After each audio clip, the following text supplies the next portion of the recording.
Prezados alunos, sejam bem-vindos ao curso Teoria e Prática da Execução Penal. Antes de mais nada, eu gostaria de me apresentar. Meu nome é Matheus Guimarães Cury, eu sou advogado criminalista há cerca de 25 anos, professor de Direito Penal e Prática Jurídica Penal da Universidade Católica de Santos, a Unisantos, mestre em Direito pelo Unimes, pós-graduado em Direito Penal Econômico e Europeu pela Universidade de Coimbra. Fui membro do Conselho Penitenciário do Estado de São Paulo por 12 anos, tendo sido presidente por 2 mandatos, ou seja, por 4 anos. Fui também presidente da Comissão de Política Criminal e Penitenciária da OAB São Paulo, na gestão do presidente Luiz Flávio Borges Durso. Atualmente, sou presidente da Comissão de Política Criminal e Penitenciária da ANACRIM, Associação Nacional da Advocacia Criminal, em São Paulo. E sou autor de 2 livros, Execução Penal, comentada para concursos, e Lei de Drogas, também comentada para concursos, ambos da editora Ridel. E durante esses anos de advocacia criminal e também de experiência penitenciária, eu tive o prazer de participar de muitos eventos no Brasil inteiro, palestras, seminários, congressos, encontros, debates, e eu percebi nesses debates que parte da advocacia carece de conhecimento do direito de execução penal. Por 2 motivos muito perceptíveis, muito claros. O primeiro é que, na maior parte das universidades, não tem direito de execução penal na sua grade curricular. Então, os advogados, operadores de direito, não aprenderam durante o curso de direito, na maior parte, algumas têm, mas durante o curso de direito não aprenderam sobre execução penal. E uma segunda questão é que o processo de execução penal ele sempre foi muito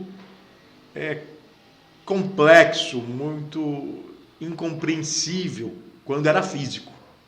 Muitos apensos, não se entendia nada, né? No entanto, esses processos se transformaram em quase todos os estados, ou estão se transformando em eletrônicos, o que facilitou muito a compreensão. Além do mais, muitos advogados não gostavam ou não gostam de trabalhar na execução penal porque muitas vezes o condenado é transferido para um estabelecimento prisional muito distante de onde transcorreu o processo de conhecimento, né, gerando deslocamentos e inviabilizando o trabalho da advocacia. No entanto, isso também está superado. Está superado porque os processos são eletrônicos, facilitando dessa forma o trabalho. Certo? E o processo de execução penal ele envolve muito mais do que um pedido de benefício.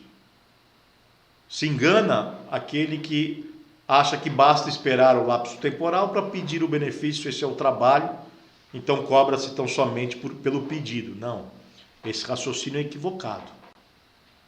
Tá? Se você tem esse raciocínio, se você não conhece execução, se você não está atualizado, você advogado está perdendo dinheiro. Porque vejam, um exemplo, a tabela de honorários da OAB São Paulo traz no mínimo R$ 8.700 para acompanhamento do processo de execução. Nós temos que cobrar sempre acima do mínimo, né? Então, o processo menos complexo de execução vale R$ 8.700. Por quê? Porque não é simplesmente aguardar o pedido de benefício. O processo de execução envolve muito mais do que isso. O ideal é o acompanhamento do primeiro dia de cumprimento da pena até o último dia de cumprimento da pena. Isso porque a natureza do processo de execução é mista. Ele não é 100% jurisdicional. Engloba também questão administrativa, penitenciária. Isso é importante. Importante por quê? Por exemplo, uma imputação de falta impactará na concessão do benefício lá na frente. Interrompe, por exemplo, o prazo para progressão de regime. Para livramento condicional, para indulto, não interrompe, mas suspende até que se reabilite da falta cometida. Então isso impacta em mais tempo de privação da liberdade. Então, um trabalho bem feito administrativo pode resultar numa liberdade antecipada lá na frente. E mesmo depois da liberdade antecipada, seja por livramento ou por regime aberto, né? Mesmo depois, o trabalho continua. Por quê? Porque existem outros benefícios pós-liberdade, como o indulto, que acarreta a extinção da punibilidade, como a comutação, que perdoa a parte da pena remanescente, então diminui o tempo de cumprimento da pena, ainda que seja em regime aberto, ou o período de prova no livramento condicional. Então é muito importante saber trabalhar na execução do início ao fim. Por isso que nós não vamos direto para a parte prática. Por isso que nós vamos passar pela teoria, para proporcionar a todos nós um conhecimento geral sobre a execução e a aplicabilidade desse conhecimento na prática. É essencial. Eu poderia aqui ir direto para a prática.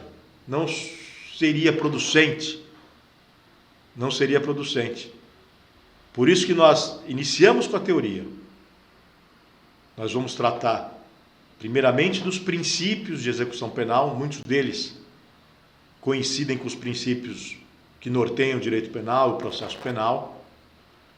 Depois nós vamos passar para objeto e aplicação da lei de execução penal. Depois, classificação dos condenados. Direitos e deveres é importante. É importante que se saibam quais são os direitos para que eles sejam preservados, seja no âmbito administrativo ou seja numa reclamação judicial. E é importante que sabermos os deveres para que o preso não incorra em falta. Ou, se incorrer em falta, nós sabemos os direitos e os deveres para que ele seja absolvido da imputação dessa falta ainda administrativamente. Porque, repito, a imposição de falta impactará, melhor dizendo, na concessão dos benefícios.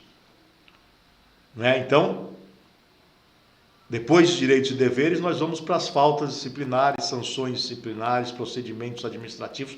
Aí já entra a parte prática. Por quê? Porque, repito, a imputação de falta incorrerá em mais tempo de privação de liberdade muitas vezes. Né? Então já começamos a parte prática quando começamos a tratar sobre faltas disciplinares, sanções disciplinares, procedimento administrativo. Depois disso, a execução das penas em espécie. Aí o curso é todo prático, daí por diante. Né? Regimes de pena, progressão de regime, aliás, mudanças significativas trazidas pela Lei 13.964 de 2019, que entraram em vigor no dia 23 de janeiro de 2020, mudou muito a questão da progressão de regime, os lapsos temporais, os requisitos objetivos e subjetivos para a progressão. Isso é importante, importantíssima essa atualização. Livramento condicional, remissão da pena, detração penal, indulto, comutação de pena, recurso de agravo, incidentes na execução como excesso e desvio de execução e muito mais. Então, é de extrema importância, repito, conhecer, se especializar na execução penal, porque muitos advogados criminalistas estão deixando a execução penal de lado. É importante destacar que a execução penal é um processo autônomo, novo. Então, ainda que se tenha defendido o réu no processo de conhecimento, se prevê novos honorários para trabalhar no processo de execução. Assim estabelece, inclusive, a tabela da OAB. Então, aquele que não faz execução está deixando de ganhar dinheiro, deixando de explorar mais um nicho da advocacia, e a gente percebe que a maioria dos advogados criminalistas não fazem execução penal, mas é importante que se conscientizem de que é um mercado muito bom, um mercado ainda mais promissor com a transformação desses processos físicos em processos eletrônicos.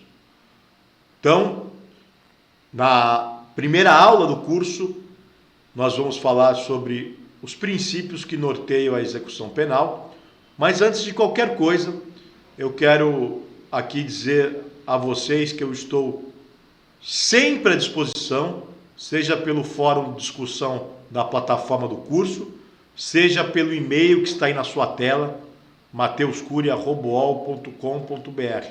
Se surgir alguma dúvida durante o curso, não hesite em me contactar.